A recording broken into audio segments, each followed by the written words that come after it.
fuzzing and exploiting XSS and SQL injection.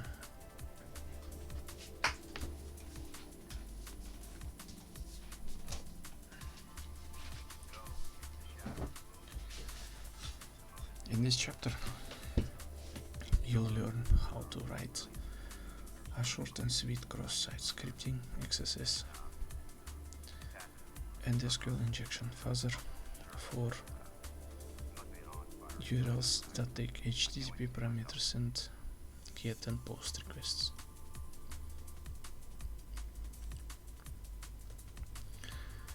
A fuzzer is a software that attempts to find errors in other software, such as data servers, by sending bad or malformed data. The two general types of fuzzers are mutational and generational. A mutational fuzzer attempts to taint the data in a known good input with bad data, without regard for the protocol or structure of the data. In contrast, a generational fuzzer takes into account the numbers of the server's communication protocol and uses nuances of the server's communication protocol and uses these nuances to generate technically valid data that is sent to the server. With both types of fuzzers, the goal is to get the server to return an error to the fuzzer. We'll write a mutational fuzzer that you can use when you have a known good input in the form of a URL or HTTP request. We'll write a generational fuzzer in chapter 3. Once you're able to use a fuzzer to find XSS and SQL injection vulnerabilities, you'll learn how to exploit the SQL injection vulnerabilities to retrieve usernames and passwords hashes from the database. In order to find and exploit XSS and SQL injection vulnerabilities, we'll use the core HTTP libraries to build HTTP requests programmatically in C#. We'll first write a single fuzzer that parses a URL and begins fuzzing the HTTP parameters using GET and POST requests. Next, we'll develop full exploits for the SQL injection vulnerabilities that use carefully crafted HTTP requests to extract user information from the database. We'll test our tools in this chapter against a small Linux distribution called PetStore, available at the VulnHub website www.vulnhub.com. PetStore is designed with vulnerabilities like SQL injections and XSS attacks, among many others. After downloading the PetStore ISO from VulnHub, we'll use the free VirtualBox virtualization software to create a virtual machine in which to boot the PetStore ISO, so that we can attack without risk of compromising our own host system. Getting up the virtual machine. To install VirtualBox on Linux, Windows or OS X, OS X, download the VirtualBox software from virtualbox.org. Installation should be simple. Just follow the latest directions on the site when you download the software. Virtual machines (VMs) allow us to enumerate a computer system using emulate a computer system using physical computer. We can use virtual machines to easily create and manage vulnerable software systems, such as the ones we will use throughout the book.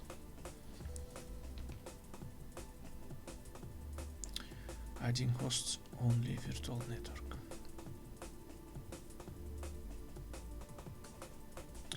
Creating the virtual machine. Booting the virtual machine from the bad story ISO.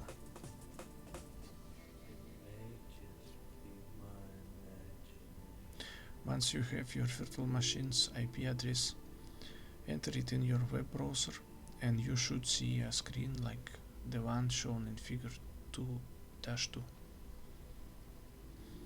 The main page of the bad store web application.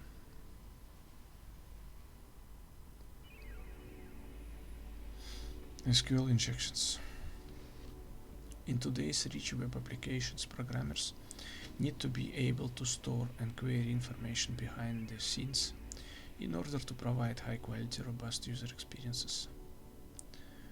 This is generally accomplished using structured query language SQL, pronounced SQL. Database such as MySQL, PostgreSQL, or Microsoft SQL Server.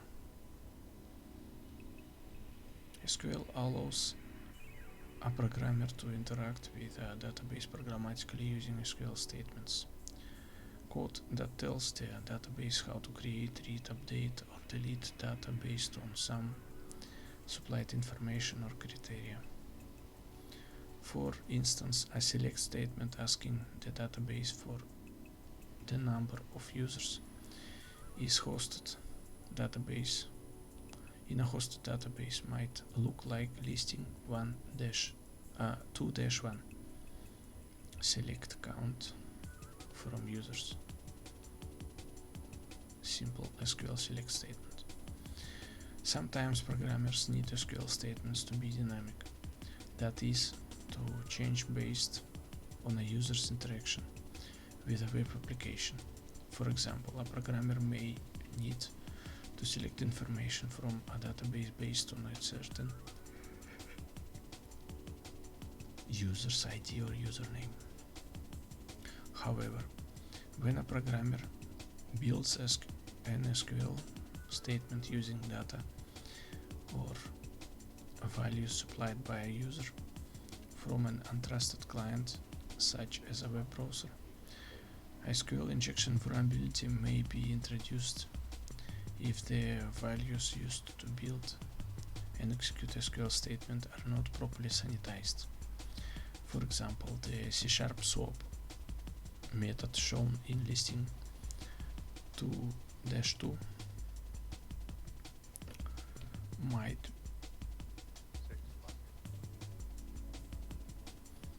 be used to insert a user into a database hosted on a web server.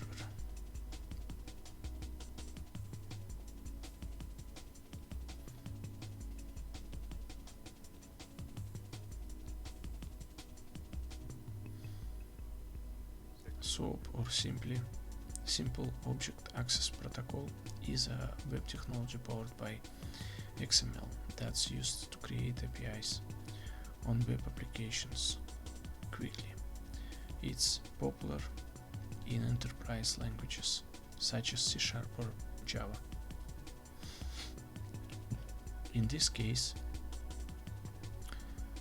the programmers hasn't sanitized the username and password before creating and executing a SQL string. As a result, an attacker could craft a username or password string to make the database run.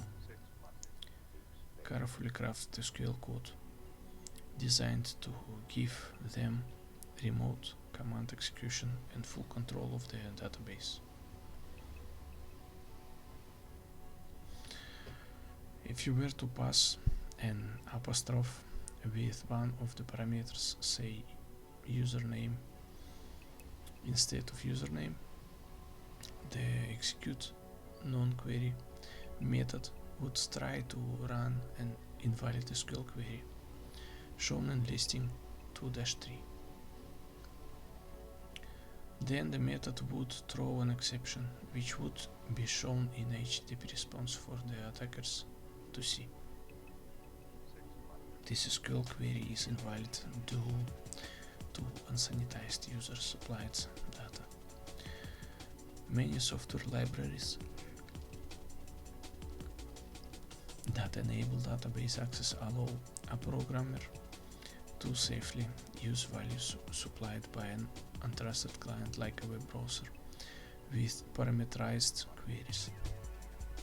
These libraries automatically sanitize any untrusted values passed to an SQL query by escaping characters such as apostrophes, parentheses, and other special characters used in SQL syntax. Parameterized queries and other types of object relational mapping ORM libraries like Hibernate help to prevent these SQL injection issues. User-supplied values like this tend to be used in where clauses within SQL queries, as in listing 2-4. Select from users where user ID is 1. Sample SQL select statement selecting a row for a specific user ID.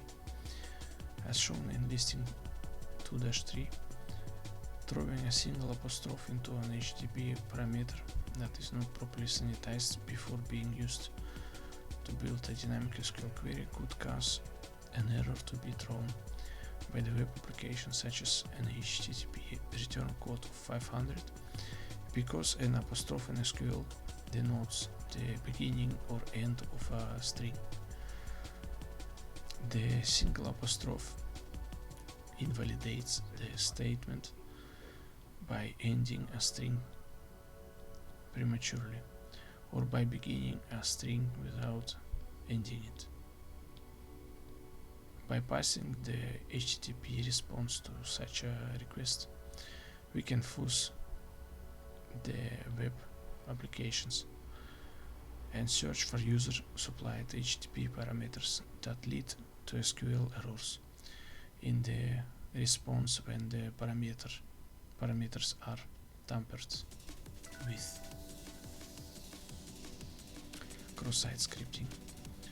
Like SQL injection, cross-site scripting XSS attacks exploit vulnerabilities in code that crop up when programmers build HTML to be rendered in the web browser using data passed from the web browser to the server. Sometimes the data supplied by an untrusted client such as web browser to the server can contain HTML code such as JavaScript, allowing an attacker to potentially take over a website by stealing cookies or redirecting users to a malicious website with raw, unsanitized HTML.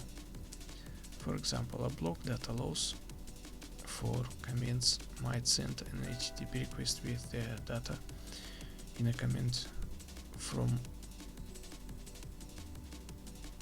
form to a site server.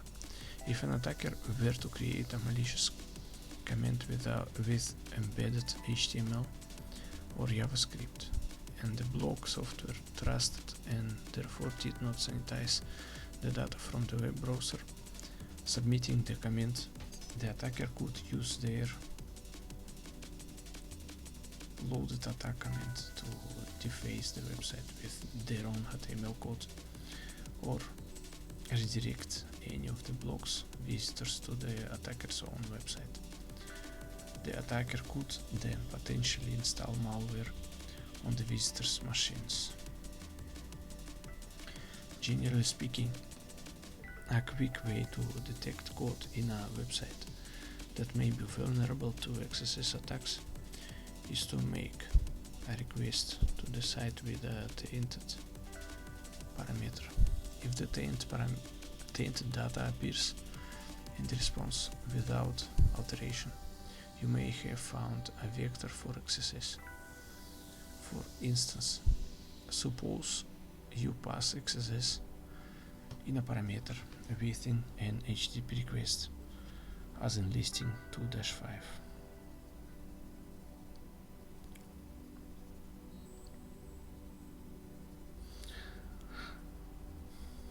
Sample get request to a PHP script with a query string parameter.